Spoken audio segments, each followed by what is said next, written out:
Hello everyone, this video is going to dive into what toxic elitists and toxic casuals are. It's meant to bring awareness to the issues with these types of people and the issues they cause in ESO. Also where these people stem from. It's also meant to give hope to mid-tier players that they don't have to follow meta setups in order to clear content. Toxic casuals, in summary, are people who want all content in ESO to be very easy to achieve. When people tell them what's needed for harder content, they tend to get defensive and angry at the barrier placed in front of them, often directing that anger at guild requirements for vet content, hard modes, and trifectas, and calling them elitist. Toxic casuals, in my opinion, are created by the developers by not having a tutorial on how to create an effective build for vet content. Overlay content is very easy. It does not prepare players for vet content. So, when they reach max level, the change in difficulty when presented suddenly can seem extreme. However, if you build the skills needed for vet content from levels 1 to 50, you have a solid foundation, and that transition between overland and questing and vet content doesn't seem as extreme anymore. Toxic elitists are people who force players into the best setup regardless of what's needed for that person's goals in ESO. For example, a DPS who just wants to clear vet trials doesn't need 120k parse.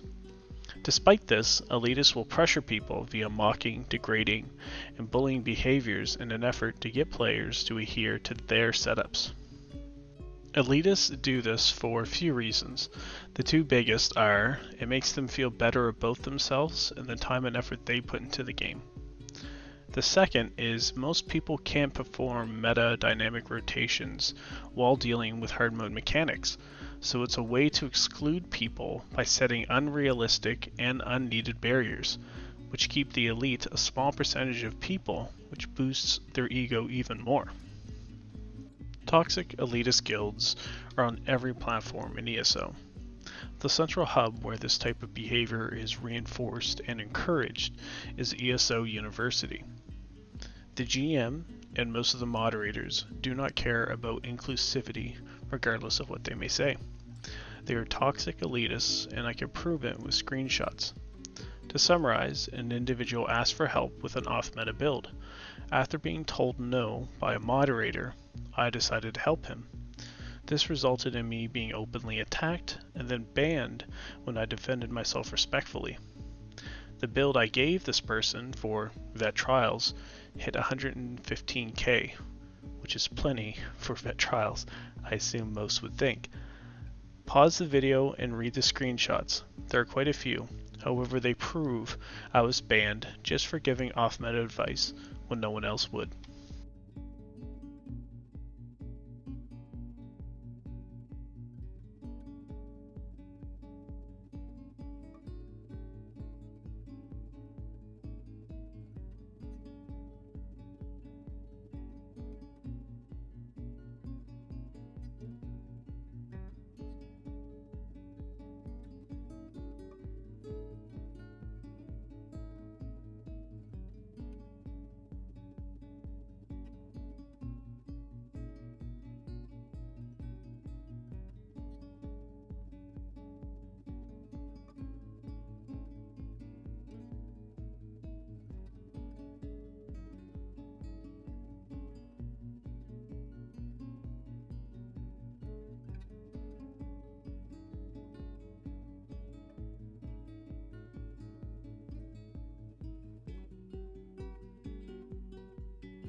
People focus on DPS and not difficulty.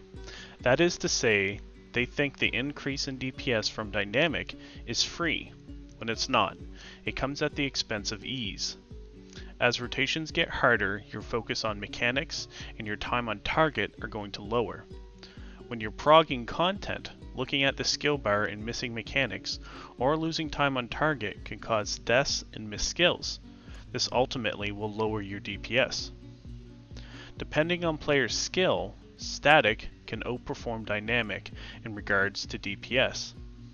Few players have the ability to do a dynamic rotation in mechanic-heavy trials while paying attention to those mechanics and not lose DPS. Often for players progging content, DPS with a static rotation can be higher and more consistent than dynamic rotations. The Pareto principle is a law that occurs in nature. It states that you get 80% of the results from 20% of the work. ESO is no different, and static rotations can give you most of the DPS of a dynamic rotation. If you want to get that extra 10 to 20% DPS from dynamic, you must put in 80% more work. Considering that extra DPS isn't needed for 95% of the content in ESO, it's a lot of extra work for something that's not needed. I'm someone who went from trial guild to trial guild because I couldn't handle the toxicity and the obsession with trying to mimic what world record players were doing, which doesn't work well for progging content. I started my own guild on PlayStation North America called Party Planning Committee in hopes of creating a safe haven for people to focus on what's needed instead of what's best.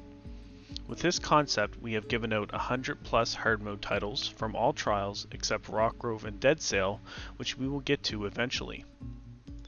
We now are working on trifectas, and as you can see from the screenshot, at the end of update 34, our group was number 1 in Halls of Fabrication leaderboard, ahead of Planesbreakers doing dynamic rotations.